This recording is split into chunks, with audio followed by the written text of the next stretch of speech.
Buddha park থেকে বেরিয়ে আমরা পড়লাম জ্যামে। দেখতেই পাচ্ছ কিরকম জ্যাম রয়েছে রাস্তায়।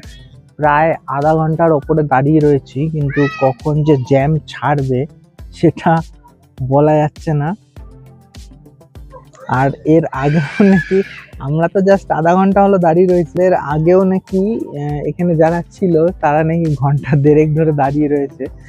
জ্যাম কখন কাটবে কে জানে। আমরা এসে পৌঁছলাম কেমিটি গার্ডেনে। আর এই দেখো গার্ডেনের বাইরে এইরকম সব রয়েছে, যেখান থেকে অনেক দোকানও রয়েছে। তোমরা এখান থেকে লাঞ্চ করতে পারবে।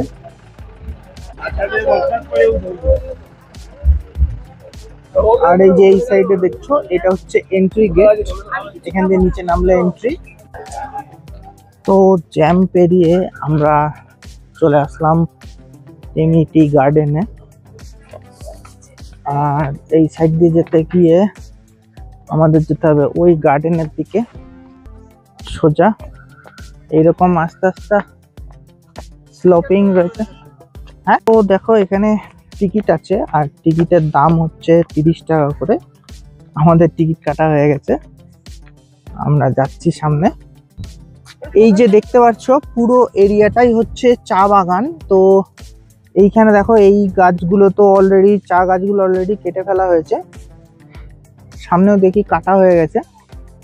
তো আমরা একটু এগিয়ে যাচ্ছি, আর ওইদিকে দেখতে পাচ্ছি যে কিছু গাছ অলরেডি রয়েছে, মানে চা গাছ।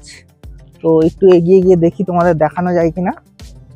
দেখো আমরা হাঁটতে হাঁটতে চলে আসলাম একদম চা বাগানের যেখানে চা পাতাগুলো রয়েছে সেইখানে। দেখতেই পাচ্ছো এইগুলো হচ্ছে চা গাছ, আর এর যে ওপরে যে ডগাগুলো রয়েছে সেগুলো অলরেডি চা গাছের জন্য কেটে নিয়ে নেওয়া হয়েছে। আর ওই দেখো ওইদিকে অলরেডি হচ্ছে। পুরো জায়গাটা হেভি সুন্দর লাগছে। এখানে হাওয়াও দিচ্ছে আর মেঘ করে রয়েছে, হয়তো বৃষ্টি আসতে পারে, তাই বেশিক্ষণ এখানে আর থাকা যাবে না।